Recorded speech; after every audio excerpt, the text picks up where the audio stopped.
Attends, je vais réessayer de te dire. Au micro, Hamid. Ah, salam alaikum, Karim. Bonsoir, excuse-moi. Je suis un peu ému, machallah. Ouais, ça fait plaisir de vous voir. Avec plaisir, Hamid. Bonsoir, Hamid. J'ai beaucoup de choses à dire. Vous dites beaucoup de bêtises sur la religion et tout. Et moi, je voudrais vous dire ce que j'ai sur le cœur. C'est que vous lisez le Coran avec des yeux de gens de 2024, des critères de 2024. Et le Coran, il est descendu il y a 1000, je sais pas combien. Et il fallait convertir les masses, il fallait convertir les juifs, il fallait convertir les chrétiens. Bon, si vous voulez, vous me faites passer, s'il vous plaît. J'aimerais dire des choses comme ça. Mais là, tu l'es, là. Là, tu l'es. Mais oui, t'es en live. Ça fait vraiment plaisir. Merci d'avoir mis ta caméra, hein, parce que tu es... Vas-y, tu es la star du live. C'est toi la recette. Merci à vous, merci d'exister. Moi, j'adore débattre et je suis musulman sunnite, j'ai 50 ans, 5 enfants et j'ai entendu beaucoup de conneries, mais ce qui compte, c'est qu'on en parle, qu'il y ait quelque chose. Exact, qu'il y ait un échange. Donc, vous lisez le Coran avec des yeux de gens de 2024. Par exemple, Aïcha, 10 ans, 9 ans, 11 ans, l'autre il a dit, l'autre il n'a pas dit, machin. Mais on en a rien à foutre, c'était à l'époque. À l'époque, la société était hyper violente. Le Coran, là. Oui, Karim. Juste une question. Tu as dit que tu es musulman sunnite, c'est ça? Oui. Est-ce que toi tu es conscient, ou juste conscient, ou tu le sais, dans le sens tu le sais et conscient en fait, parce que cette question elle a besoin que tu sois conscient. Non. Que dans l'islam sunnite, il y a la jurisprudence. Non. Chiite? Non, dans l'islam sunnite, il y a une jurisprudence derrière. Ça veut dire qu'il y a des lois. Radit Subahli Karim, tu vas m'excuser, mais moi, chiite, je connais rien. Non, on est sunnite. Musulman sunnite. عندك الشريعة الإسلامية, ce qui s'appelle la jurisprudence islamique. Non, je vois où tu veux en venir. Alors, mais aujourd'hui, c'est pas... musulman sunnite qui prend en considération que l'islam sunnite, il comporte la jurisprudence, ou tu es musulman sunnite qui a omis ça? Non, mais je suis d'accord avec toi, Karim. Mais est-ce qu'aujourd'hui, on va appliquer la charia? C'est pas possible de l'appliquer. Ça a été révélé il y a je sais pas combien d'années. Aujourd'hui, les mentalités ont changé. Même si... L'islam, ça veut dire l'islam n'est pas applicable en tout lieu et tout temps. Non, la charia comme elle est écrite dans le Coran, c'est pas possible de l'appliquer aujourd'hui. Un voleur, si on l'attrape, on va pas lui couper une main. Une femme, si elle a trompé son mari, on va pas la lapider. En 2024. Vous lisez le Coran avec des yeux de 2024. Allez, je vais continuer avec toi sur ce. Juste une dernière question. Donc, pour toi, pour faire des lois, je pense que tu vis en France. Oui, je suis à Lyon, là. Est-ce que tu crois que les Français ont besoin d'aller voir ce qu'il y a dans le Coran pour faire des lois? Ben non. Quelle question, Abdel Karim. Est-ce que tu penses que les musulmans ont besoin d'aller vers le Coran pour faire leurs lois? Ben à l'époque, il y avait une autre ambiance. Aujourd'hui, est-ce que tu penses que les musulmans, par exemple, je sais pas, l'Algérie, ont besoin réellement d'aller vers le Coran? Ton micro n'est pas bon. Pour faire des lois. Hein? Non, mais si demain... Petit grésillement dans ton micro. Ah. Si tu à moi veux... Non, pas toi, Hamid, c'est Karim. Là, c'est bon, c'est mieux. Bonsoir, Jacques Le Fou. Ça fait 15 jours que j'ai regardé tous vos vidéos. Amir aussi, j'ai regardé ses vidéos. Et vous faites tout le temps une connerie. Vous comprenez vous traduisez le Coran avec des yeux de personnes éduquées. Vous êtes éduqués, il n'y a pas de souci. Mais de 2024, vous oubliez que le Coran, quand il est descendu, c'était le bordel. Hamid, est-ce que c'est pas toi qui oublies que si je regarde le Coran avec des yeux de 2024, C'est parce que je suis en 2024. Si le Coran ne peut avoir de sens, si le Coran ne peut avoir de sens que si je le regarde avec des yeux ignorants, parce que c'est ça, oui, mais tu le du 7e siècle, c'est que tu l'as toi-même dit, tu as dit on ne peut pas appliquer le Coran en 2024. Ça veut dire quoi? Ça veut dire, je finis juste mon propos, tu peux répondre après. Ça veut dire qu'on ne peut pas appliquer la parole d'Allah en 2024. Si on ne peut pas appliquer la parole d'Allah en 2024, c'est que la parole d'Allah ne sert à rien. Et je suis d'accord avec toi, elle ne sert à rien. Non.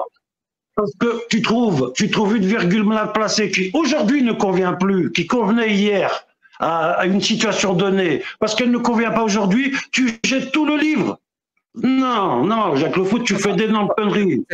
C'est pas comme ça. En fait, dis-moi, quelle parole, là on va parler de manière générale. J'ai vu que tu s'appelles là, 15 jours, vous prenez la tête pour Aïcha, 6 ans, 9 ans. Ah, mais vous imaginez un homme de 50 ans avec une fille de 9 ans. Mais à l'époque, c'était comme ça, c'était pire. Il tuait le père, il prenait la fille, allez, viens là, il la violait et tout. C'était pour ce temps-là, ça convenait pour ce temps-là. Aujourd'hui, personne n'y reste marié depuis 9 ans. Tu poses ton téléphone parce que là, ça bouge trop. Eh oui, pardon, excusez-moi. On va penser aux gens qui nous regardent. Je porte mon coup de batterie. Voilà. Juste pose-le. Voilà, là c'est parfait. Merci beaucoup. Alors, ce que j'essaie de te faire dire, parce que je vais instaurer un système de raisonnement bayésien, j'essaie de t'expliquer, Hamid, les paroles qui sont valables dans le passé et qui ne sont plus valables aujourd'hui. Ce sont des paroles dont les nouvelles connaissances, c'est-à-dire il y a des nouvelles connaissances qui ont rendu ces paroles-là du passé obsolètes, dépassées, caduques, plus valables. C'est-à-dire c'est des nouvelles connaissances qui rendent les paroles du passé obsolètes. Le problème avec le Coran, et c'est ça, écoute-moi bien sur ce propos-là, le problème avec le Coran, c'est que c'est la parole d'Allah. Et Allah, kulliya al-ilm, kulliya al-ma'rifa. C'est-à-dire Allah, il sait tout, il a toutes les connaissances. On ne peut pas découvrir. Je vois ce que tu veux dire. Allah ne peut pas faire de conneries. Mais Allah n'a pas fait de conneries. Laisse-moi finir. Excuse-moi, mais il a dit ça à ce moment-là parce qu'il y avait certains problèmes et il n'a pas pu résoudre cette équation-là de machin. Ça fait que ça nous vient. Quelle est la différence entre la parole d'Allah et la parole des Bédouins du 7e siècle? C'est quoi la différence entre les deux? C'est le jour et la nuit. Entre des humains et Allah. Tu compares des humains et Allah. Donne-moi une différence qui existe entre la parole d'Allah et la parole des Bédouins du 7e siècle du désert d'Arabie. Une différence. Les Bédouins ont le droit de se tromper. Allah ne se trompe pas, ne se trompera jamais. Il ne s'est jamais trompé. Non, Hamid, là tu me parles de ta croyance. Je ne te demande pas de me dire ce que tu crois. Je te demande, donne-moi dans le concret une parole d'Allah qui n'est pas une parole des Bédouins du 7e siècle. Donne-moi une seule parole. Une seule. Par contre, Jack, moi je suis ni doctorant, ni universitaire. J'ai un petit niveau, mais je parle avec mon cœur. Et je lis pas l'arabe, par exemple. Comme ça, c'est réglé. Ne me demande pas de source, ne me demande pas de machin. Moi, je parle avec mon cœur. Je pose des apostats. Ma conviction... Ta conviction que Allah ne peut pas se tromper. Si tu es ignorant de la parole d'Allah et tu ne peux même pas la lire, ta conviction que Allah ne peut pas se tromper, elle vient d'où? De connaissance? Ben non, visiblement, tu n'as pas de connaissance. Donc, elle te vient d'un endoctrinement. Prouve-moi que j'ai tort. Non. Moi, je m'accroche à ma religion parce que demain, on ne sait pas ce qui se passera. Demain, on va mourir et tout. On ne sait pas, d'accord? Vous, les apostats, vous êtes là comme des joueurs de table et on fait une partie de poker, par exemple. Vous avez tapis, vous avez plein de thunes. Et donc, nous, les religieux, tout ça, les juifs, les chrétiens, les musulmans, on fait tapis sur Dieu. Et vous, les apostles, vous êtes là, ah, il n'existe pas, non, moi je joue pas, je joue pas. Donc vous prenez au charisme, mais vous ne risquez pas de gagner. Non, vous jouez pas. On va même dire, tu sais quoi, le croupier, le responsable de la table, ça s'appelle comme ça, un croupier, si je ne me trompe pas. Ouais. Donc le croupier, le responsable de la table, on va l'appeler Pascal. Donc c'est Pascal qui prend les paris. C'est bon? Donc il y a les juifs, il y a les chrétiens, il y a les musulmans, et il y a les athées. Et Pascal, le croupier, prend les paris. Donc toi, tu paries quoi? Ah, moi je mise tout sur Dieu, moi. Moi, je mise tout sur Dieu, j'espère qu'il est là. En plus, je voudrais vous prendre avec un nouveau truc. Le paranormal. Hein? Les gens pour aider. Non, mais c'est mieux. En 5 minutes, tu as changé, je ne sais pas combien de fois de sujet. On ne peut pas aboutir une discussion si on change comme ça tout le temps de sujet. C'est une très mauvaise méthodologie pour comprendre. Il faut rester concentré sur un truc bien précis. En fait, je t'ai répondu, moi je mise tapis sur Dieu. Et c'est la religion que je connais. Très bien. Et le juif, il fait quoi? Lui, je te dis, tous les religieux, moi je les mets tous au même niveau. C'est des méthodes différentes d'aimer Dieu, de vénérer Dieu. Voilà, c'est tout. Normalement, ils auraient dû se convertir. C'était pour le Coran. Un hindou qui va tout miser sur Brahma. Eh bien, là, je finis. Oui, un hindou va tout viser sur Brahma. Si c'est Allah, si c'est Allah le vrai Dieu, est-ce que l'hindou, il a gagné ou il a perdu? Moi, je vais te parler avec mon cœur. Moi, je pense que les gens qui n'ont pas eu de révélation, c'est-à-dire pas les juifs, pas les chrétiens, pas les musulmans, tout le reste, à mon avis, quand on va arriver au jugement dernier, ils seront pardonnés, quoi. Parce que si tu n'as pas la nouvelle, comment tu veux apprendre, tu vois? Comment tu veux pratiquer si tu ne sais pas, on ne vient pas te le dire. Non, mais que les choses soient claires, hein. Est-ce que c'est toi, Allah? Est-ce que je suis en train de parler à Allah? Mais non. Alors, mais t'as vu, quand tu piques, quand on te pique, tu me prends pour Allah, moi je suis un pauvre ouvrier là. Tu es en train de nous dire ce que Allah, tu es en train littéralement de nous dire ce que Allah va faire avec les hindous et ce qu'il va faire avec les bouddhistes. Il va pardonner. Il faut répondre, et puis le temps, il y a des gens qui attendent. J'ai peut-être dit une connerie, mais moi, ce que je sais, c'est que les gens qui n'ont pas eu la révélation, toi qui as étudié un petit peu l'islam, c'est toi qui devrais nous répondre. Ceux qui n'ont pas eu la révélation, ceux qui n'ont pas eu le message, les papouasies, là-bas, machin, qu'est-ce qui va se passer pour eux? Merci. Tu veux vraiment ma réponse? Oui, dis-moi, tu as lu beaucoup. Apparemment, tu as beaucoup lu. Je vais te donner ma réponse et je te défie de me démontrer que ma réponse est fausse. Jusqu'à preuve du contraire, on aura tous le même destin. Croyants, athées, musulmans, chrétiens, bouddhistes, après la mort. On aura tous le même destin. L'enfer et le paradis n'existent pas jusqu'à preuve du contraire. La réincarnation n'existe pas jusqu'à preuve du contraire. C'est pas parce qu'il y a des gens qui y croient que ça existe. Maintenant, on va revenir au pari de Pascal, parce que c'est important. Toi, tu fais un pari, parce que justement, une personne qui fait un pari, c'est parce qu'elle n'a pas de preuve du résultat final. Quelqu'un qui a des preuves du résultat final, il ne fait pas de pari. Il va directement te dire, voilà les preuves. Il ne va pas faire de pari. Par exemple, moi, si je joue, je ne sais pas, quelqu'un lance un dé et qui me dit quel est le résultat. Je vais parier sur 3, par exemple, parce que je ne connais pas le résultat à l'avance. Je n'ai pas d'argument, de preuve qui me disent quel va être le résultat. C'est pour ça que je fais un pari. Donc, le pari n'est justifié qu'en l'absence de preuve du résultat. Donc, toi, tu fais un pari sur Allah. Le problème, c'est que tu penses que ça se divise que en deux. C'est-à-dire, il y a le pari sur Allah et il y a le pari sur pas Allah. Alors, c'est pas comme ça que ça marche. Il y a le pari sur Allah, le pari sur Jésus, fils de Dieu. Il y a le pari sur Yahvé. Il y a le pari sur Brahma. Il y a le pari sur Ahura Mazda. Non, et c'est pas le même pari. Non, c'est pas le même pari. Je finis, Hamid. C'est pas le même pari. En fait, tu vois l'idée que ce que je veux dire. Après, voilà. Je vais te rajouter un nouveau pari. J'ai pas de preuves, hein, comme toi, parce que si toi, tu avais tes preuves, tu aurais déjà avancé. Mais vu que moi, j'ai pas de preuves, je vais aussi faire un pari. Dieu existe, Hamid. Et c'est lui qui a envoyé, Dieu existe, et c'est lui qui a envoyé toutes les religions. Toutes les religions, c'est ce Dieu-là qui les a envoyées. Et il a fait exprès, écoute bien, il a fait exprès que ces religions soient débiles. Parce que quand je lis le Coran, quand je lis la Bible, quand je lis le Veda, quand je lis n'importe quel livre religieux, c'est débile. Il l'a fait exprès. Et tu sais pourquoi il a fait exprès? Pour récompenser ceux qui font l'effort de lire les religions et de les rejeter. Tu vois, il va, ce Dieu-là, ben oui, j'ai fait un pari. Comme toi, tu fais un pari. Tu ne pas dire ça. Du tout. Ça, je dirais même c'est plus cohérent.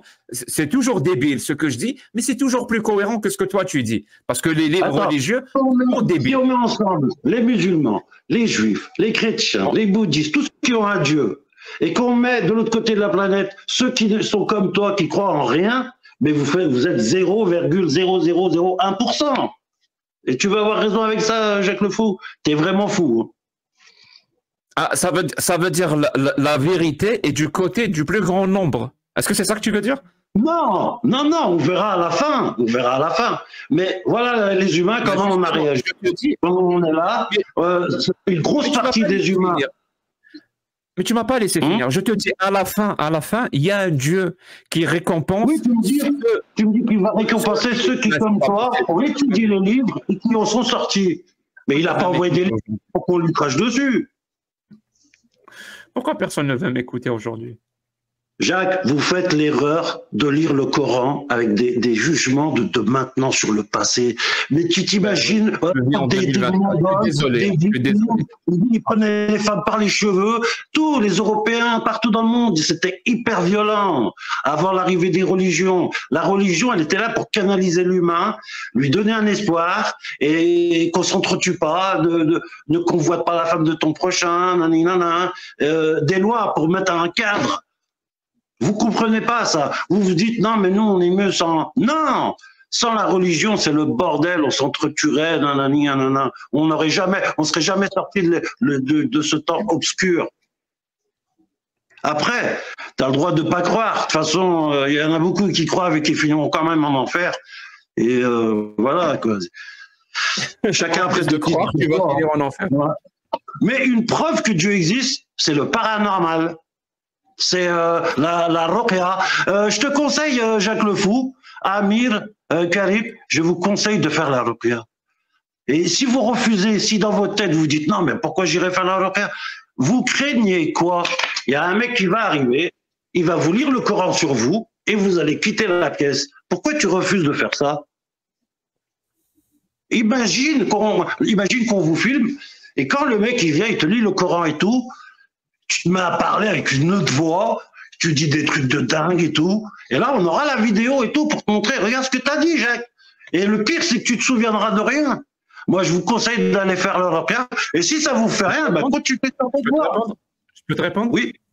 Oui. Alors, j'espère que tu vas me comprendre. Vraiment, j'espère que tu vas me comprendre. Hamid, est-ce que tu crois aux vampires? Mais les djinns, là, c'est tout un univers et tout ça. Et je crois qu'il y en a qui boivent le temps. Est-ce que tu crois aux vampires, Hamid? Réponds-moi, s'il te plaît. Eh ben, Jacques, s'il te plaît, ça te coûte quoi d'aller faire une petite ruqya chez un imam, un pro, un bon, hein? Oui, je suis en train de te répondre. Je suis en train de te répondre. Est-ce que tu crois aux vampires? Mais ça n'a rien à voir. Ça n'a rien à voir. Tu me réponds tu vas voir que ça a tout à voir. Est-ce que tu crois aux vampires, Hamid? Non, je ne crois pas aux vampires. Non, merci. Voilà. Mais qu'est-ce que ça te coûterait? Qu'est-ce que ça te coûterait de mettre une gousse d'ail, le tome, de mettre une gousse d'ail à l'extérieur de ta porte, au cas où que les vampires existent? Ça te coûterait quoi? Non, mais je ne suis pas menacé par des vampires. Peut-être que si j'étais menacé par des vampires, peut-être je le ferais.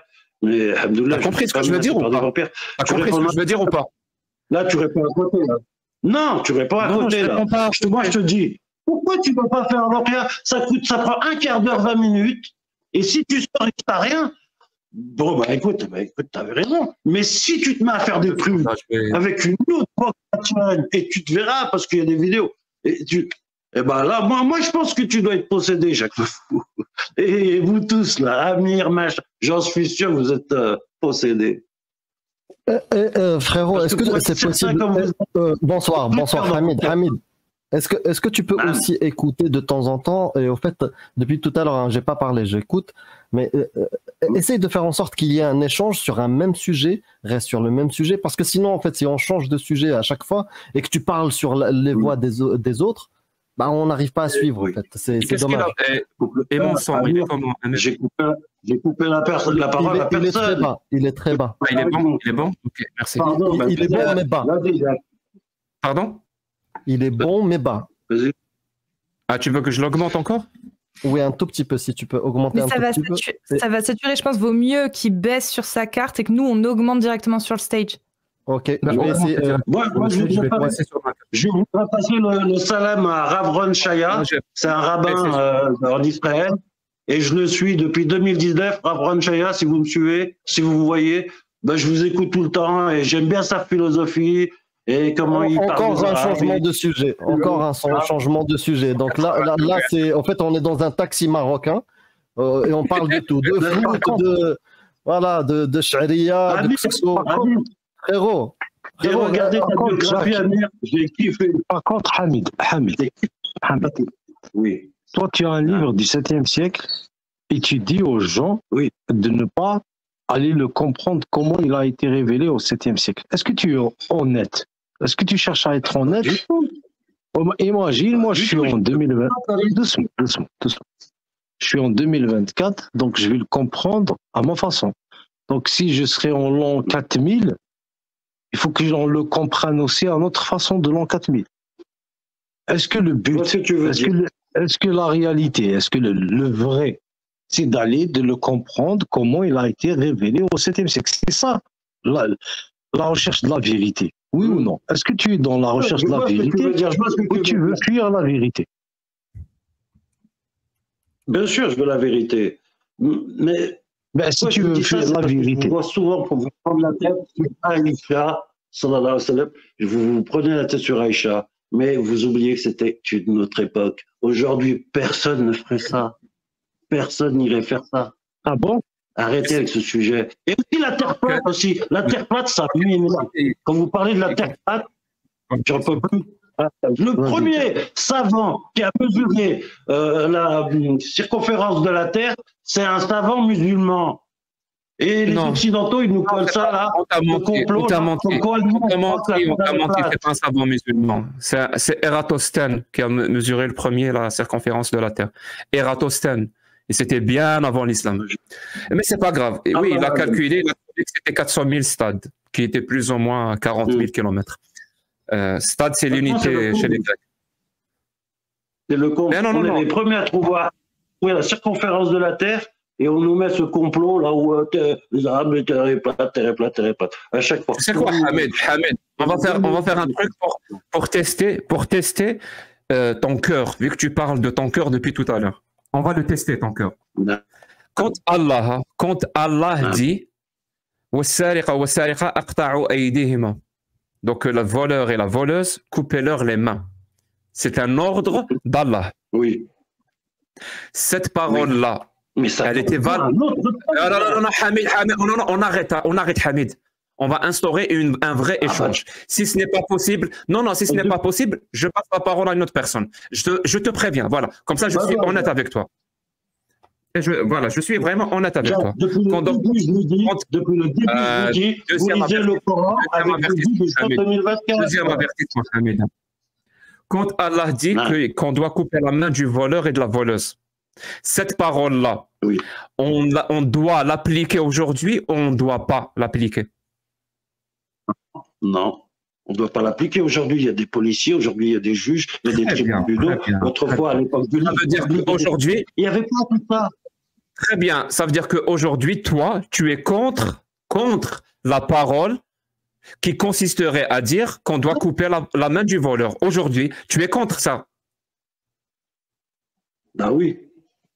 Très bien. Donc Oui, Allah. Donc Allah. Je suis contre le Coran. Donc Allah. Quand il a dit de couper la main du voleur, et ses ordres sont, comme a dit tout à l'heure Karim, salih li kul makan wa zaman, c'est-à-dire valable en tout temps et en tout lieu. C'est la parole d'Allah, c'est Dieu qui parle, c'est pas n'importe qui, c'est pas Jojo le Clodo, ou je ne sais pas comment vous dites en France. C'est Allah, c'est le Créateur. Donc sa parole aujourd'hui, hein, cette parole-là aujourd'hui, cette parole d'Allah aujourd'hui, toi tu es contre. Bah oui. Merci. Oui. Et on va pas couper les mains aux gens. On va pas couper les mains aux gens.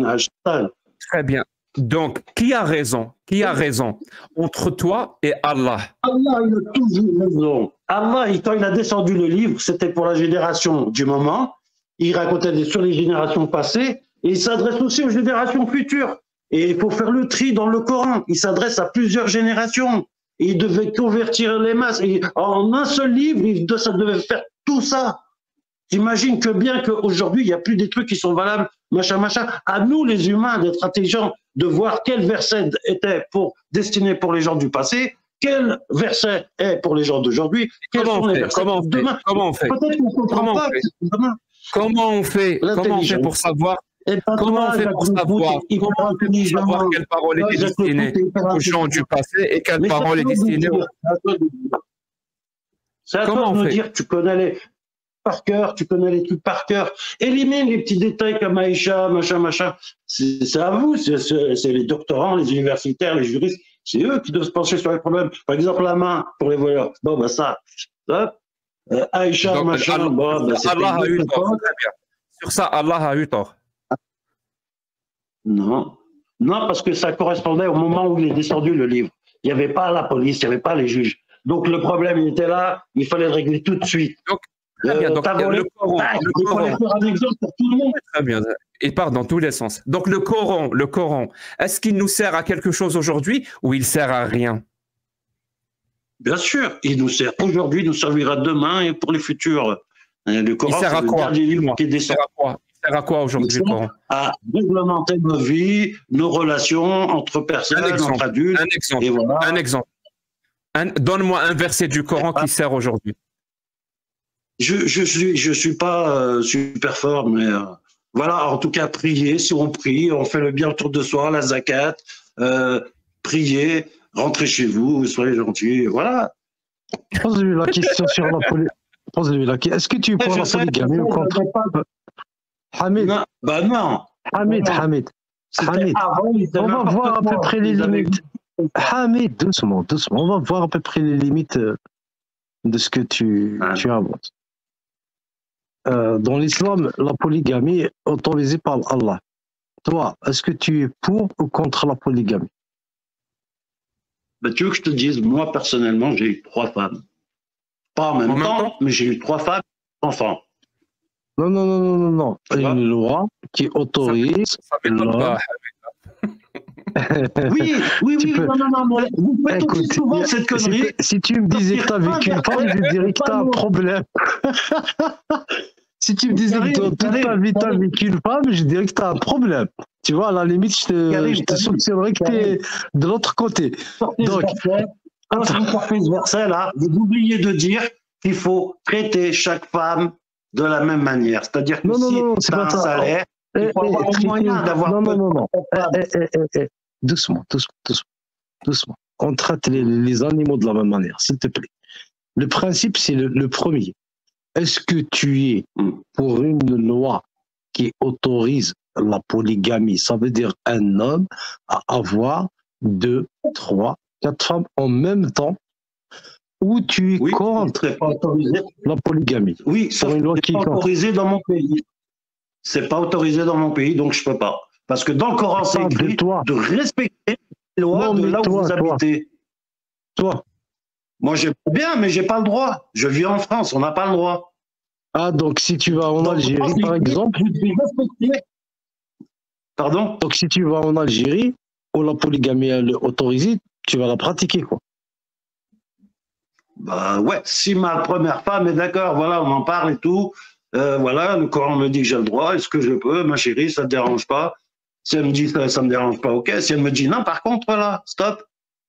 Et de toute façon, ça se pose pas parce que je vis en France. Et dans le Coran, c'est écrit de respecter la loi du pays, de l'endroit où vous vivez, avec les règles des gens où vous êtes, avec qui vous êtes.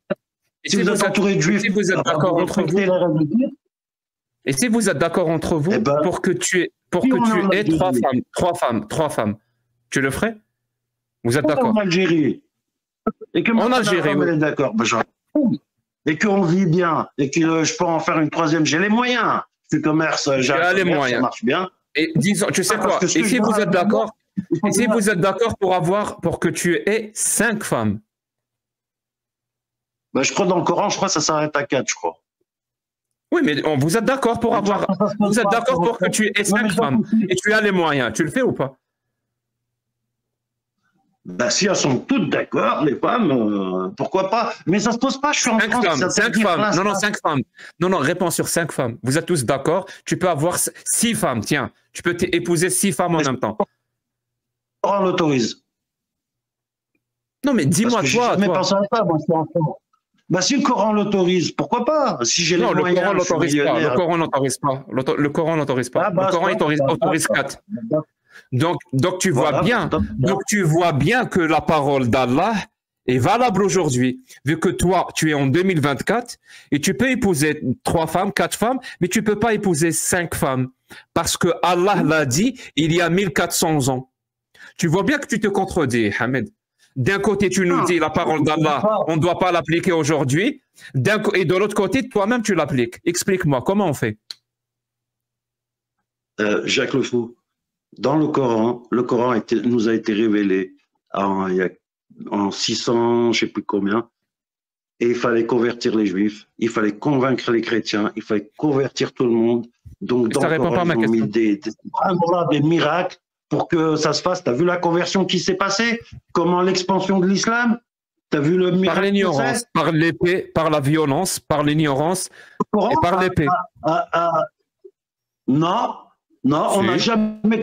Non, regarde bien les histoires. On n'a jamais forcé personne à se convertir. C'est sérieux. On convertissait les gens par l'exemple, par l'éducation. Oui, on montrait l'exemple et les gens se convertissaient parce qu'ils trouvaient que notre mode de vie était bien, c'était propre. Et voilà. T'es sûr que c'est comme ça que ça s'est... Tu es marocain ou algérien? C'est comme ça que j'ai appris l'histoire. C'est comme ça que j'ai appris l'histoire. Est-ce que tu es marocain ou algérien? Est-ce que tu es marocain ou algérien? D'origine marocaine, mais ça n'a pas d'importance. Moi, j'aime les Marocains, j'aime les Algériens, j'aime les Tunisiens. Comment l'islam s'est imposé en Algérie ou au Maroc? Comment? Oui, il y a eu des batailles. Mais après, on était là, on ne les a pas convertis de force. On a pris les terrains. On était là. On n'a pas converti. Ah, tu te considères... Ah, ça c'est intéressant. On était là, on ne les a pas convertis de force. Ça veut dire que tu te considères appartenir à ceux qui sont venus, à ceux qui sont venus d'Arabie, et non pas appartenir à ceux qui étaient vivants au Maroc. Non mais, Jacques. C'est intéressant. On est arrivé. On a lutté contre les gens. Et une fois que la guerre était terminée, c'est-à-dire vite fait, c'était pas des grosses guerres, il n'y a pas trop eu de morts. On a vécu l'un à côté de l'autre et ils ont vu que notre mode de vie était mieux et ils ont adopté le Coran, ils se sont convertis en masse. Et puis j'y étais pas, je peux pas te raconter. J'ai vu des histoires, j'ai vu l'histoire, je regarde beaucoup les documentaires. Et voilà. Et bien sûr que je me sens concerné. J'habite le Maroc, avec l'Andalouse là, c'est la fin de la conquête de l'islam. Je sais très bien que je descends de ça. Et que ma mère, elle était une Touareg, ma grand-mère, c'était une Touareg, mon grand-père, c'était un Arabe qui venait de je sais pas d'où, et on a un mélange de tout ça. L'histoire, c'est super, moi j'aime bien l'histoire. Et on n'a converti personne. On a eu des batailles, on a eu des guerres de territoire, machin, mais en conversion, on n'a converti personne de force. Tu peux convertir personne. C'est vraiment intéressant, le on ne peut convertir personne. Tu crois vraiment que tu es un descendant direct des Saoudiens? Je comprends pas. J'ai pas le choix. C'est pas je veux ou je veux pas. C'est que c'est l'histoire. L'islam est parti. En fait, c'est le truc. Tu es tellement un descendant des Saoudiens que tu ne parles pas l'arabe et que tu ne lis pas l'arabe. Et mes enfants encore pire. Ils parlent même plus l'arabe, mes enfants. Mais tu te considères quand même comme un Saoudien. Non, je me considère comme un arabe et musulman sunnite. Et Inch'Allah, je vais pratiquer de mieux en mieux. Et voilà. Inch'Allah. Mais bon, j'ai pas beaucoup de temps. Merci beaucoup. Mais Jacques, vous faites la de lire le Coran avec des choses maintenant. C'est pas grave. Tu l'as dit tout à l'heure. Tu l'as dit tout à l'heure. On représente. Oui, très bien. Tu l'as dit tout à l'heure. Tu l'as dit tout à l'heure. On représente 0,0001%. C'est ce que tu as dit tout à l'heure. Ah oui, si on enlève tous ceux qui ont un Dieu. Donc on représente rien. Voilà. Laisse-nous faire notre rien. Merci beaucoup, Hamid, d'être passé. Merci de nous avoir accordé du temps. C'est très gentil de ta part. Et surtout, n'oublie pas de mettre des gousses d'ail sur la porte d'entrée. Au cas où les vampires existent. La victoire est au bout. Allez, salam alaikum. Merci de m'avoir reçu. Ouais. Merci à vous. Au revoir.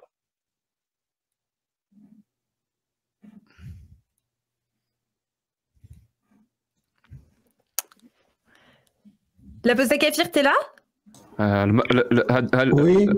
Les Marocains vont finir par me rendre fou. Hein. Moi, je vous le dis. C'est pour ça qu'Amir, il a pas osé remonter, c'est à cause de ça, je crois. Il a pas marocain, il est saoudien. Il veut plus remonter. Ouais. Oh là là. Non mais là, on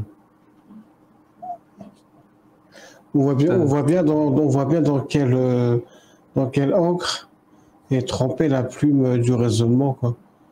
Y a pas. J'ai fait monter le prochain, celui qui était. C'est toi qui as fait monter, ok, parce que. Oui. Typhon. C'était le prochain. Typhon, je sais pas comment ça se prononce. Vous m'entendez ou pas? Typhon, pardon, Typhon. Allô? Oui, on entend. Ok, Salut. nickel. C'était juste pour te poser 3 questions, c'est assez rapide, je vais pas prendre beaucoup de temps. T'as 50 000 abonnés, c'est très bien, sauf que t'as pas encore fait de foire aux questions. C'était ma première question. Est-ce que tu penses le faire ou pas? Une FAQ. Une FAQ. Poser des questions, toi aussi, Cassius. Mais le concept de toute la chaîne repose sur le fait de répondre à des questions. Donc, ça serait bizarre de faire une vidéo pour répondre à des questions. Ouais, c'est juste. Mais tu sais quoi, on va faire un truc. Sur le chat, voilà, sur le chat. Si vous trouvez que c'est une bonne idée, tapez 1. Si vous trouvez que c'est une mauvaise idée ou une fausse bonne idée, tapez 2. Et je vais suivre le vote général. Ok, volontiers. Je veux dire une vidéo de FAQ, voilà, comme tu as dit. Foire aux questions, c'est ça que tu as dit? Ouais, foire aux questions, mais tu la connais sur YouTube, non? Oula. Frequently answered question, oui, FAQ. Ok, ouais. Ma deuxième, c'était pas une question. C'était juste pour te féliciter pour le débat contre Schrödinger, vu qu'on cite pas les noms. Tu vois qui c'est, j'imagine? Oui. Ok. Et la troisième question que j'ai, je vais faire très rapide, c'est... J'arrive pas à suivre le chat. C'est que tout le chat se pose. Où est Mioub? Bordel. Mioub, il est sur ses propres lives. Je pense qu'il a eu de plus en plus de difficultés à tenir les débats en français. Okay. Chose qu'on peut comprendre, parce que c'est une langue qui lui est très difficile à maîtriser. Voilà. Mais de temps en temps, il revient, il fait des débats en français. Mais il veut se concentrer sur les débats en arabe. Ok, c'est noté. C'est pas le même combat. J'ai pris note. Ok. Non, c'est le même combat. C'est le même combat, mais ouais. C'est pas facile. C'est pas facile pour lui de tenir un débat, un échange avec des musulmans sunnites. Oh, merci. Merci Reyes. Merci beaucoup Reyes, c'est très gentil. C'est très difficile pour lui de tenir comme ça toutes les semaines des discussions en français. Il a essayé la première fois, il voulait arrêter. Beaucoup de personnes lui ont fait. Je ne sais pas si vous vous rappelez ou pas. Je crois que c'était à 2 mois à peu près. Vraiment, on l'a harcelé pour qu'il revienne, pour qu'il continue. Donc, il est revenu. Mais là, je pense qu'il va revenir, mais bon, ça sera à son rythme. Il fera les choses comme il veut. Ok, donc et vous pouvez toujours, je crois qu'il y a, comment il s'appelle, Nas, c'est ça, Nas, une vérité par jour. Ouais, pour ceux qui veulent toujours écouter Mehoub et qui ne parlent pas arabe, il y a Nas qui traduit beaucoup de ses vidéos, soit des traductions en sous-titres, mais ça prend beaucoup de temps, soit des traductions en direct, c'est-à-dire il double Mehoub et ses invités, ses interlocuteurs quelque part. Et je crois que même sur la chaîne de Mehoub, de temps en temps, il y a des vidéos comme ça en français. Alors, juste pour terminer, si je pouvais inciter les personnes à faire des traductions des lives de Mehoub, ou je ne sais pas si toi tu fais avec Mehoub ou pas, parce que comme je ne parle pas la langue, je ne peux pas voir ces lives, mais je les trouve plus intéressants en fait que des lives en français. Je trouve que le niveau est assez bas. J'ai pas compris ce que tu veux dire. Le niveau des débats est assez bas en français. Surtout au début, c'était inaudible. En fait, tu sais quoi, c'est une bonne question que c'est pas une question, c'est une remarque pour le coup, une réflexion que tu fais. C'est très intéressant parce que j'avais exactement le même avis que toi. Je pensais, merci Player, je pensais que le niveau en français était plus bas que le niveau en arabe. Vraiment, c'était mon opinion. Et merci beaucoup Zarti, vraiment très gentil. Hein. Ça me touche. Je pensais comme toi, mais à force que je fasse que je fais des débats comme ça en français et en arabe. En fait, c'est pas une question vraiment de niveau. C'est différent. Voilà, c'est d'autres approches. Il y a plein de points où je trouve le niveau du débat en français plus élevé sur le débat au niveau en arabe. Mais il y a d'autres points où je trouve que le niveau des débats en arabe est plus élevé que le débat en français. Il y a juste un point qui me gêne, moi, je vous le cache pas. C'est ce qu'on appelle le problème de la traduction ou l'argument de la traduction. Parce que cet argument n'existe pas en arabe. Ça saute aux yeux parce que c'est de l'arabe. Le Coran est écrit en arabe. Donc les gens ne vont pas te dire non, c'est la traduction. Ils ne vont pas te dire ça. Alors qu'en français, ça revient tout le temps. C'est un truc très, très, très important dans le débat sur l'islam en français. Il est complètement absent quand on débat en arabe. Et moi, je trouve que c'est plutôt logique parce que on veut faire croire aux gens que si ils trouvent quelque chose de bizarre, de mauvais, d'indéfendable, de quoi que ce soit dans le Coran, s'ils le lisent, c'est justement parce que c'est écrit en merci la manche de pelle, c'est parce que c'est écrit en français et que c'est une mauvaise traduction. Merci Johan. Et ça revient tout le temps. Vraiment, ça revient tout le temps. Quelque part, c'est comme si c'est un bouclier ultime, un argument ultime pour justifier ce qui est écrit en français. Voilà. Si c'est écrit comme ça et c'est terrifiant et c'est horrible et c'est injustifiable, c'est sûrement parce qu'en arabe, c'est pas du tout ça. Parce que le Coran, il est parfait. Il ne doit pas avoir de défaut. Donc en arabe, il est parfait, il n'a pas de défaut. C'est parce que la traduction en français existe qu'on voit ces défauts-là. Alors que c'est faux, c'est pas comme ça que ça marche. Déjà, les traductions, toutes les traductions, surtout les plus importantes, c'est des traductions officielles. Et c'est même plus que ça, c'est des traductions qui, s'ils n'ont pas l'aval des plus grandes institutions de l'islam sunnite, ne peuvent pas exister. Par exemple, Oregon State University, c'est-à-dire ce genre de traduction, ou même le Coran en français ou en anglais, quand il est imprimé, très souvent, il est imprimé donc dans des impressions ou des instituts d'impression officielles, saoudiennes. C'est-à-dire, tu ne peux pas parler de traduction. Et j'encourage tous ceux qui qui utilisent cet argument de traduction, d'utiliser les exégètes, les tafasirs. Parce que là, on a la compréhension parfaite du verset et les ambiguïtés, justement, par rapport à la traduction, elles sautent complètement. Quand on a le tafsir de Tabari, d'Ibn Kathir, ah, voilà, Nas, quand on parlait de lui, voilà, Nas, je parlais de lui quand je te disais que lui, il prend encore le temps de traduire les débats en arabe de Mehob, que ce soit en sous-titre ou en doublage. Est-ce que j'ai répondu à ta question, qui n'était pas une question d'ailleurs? Oui, juste pour revenir, ce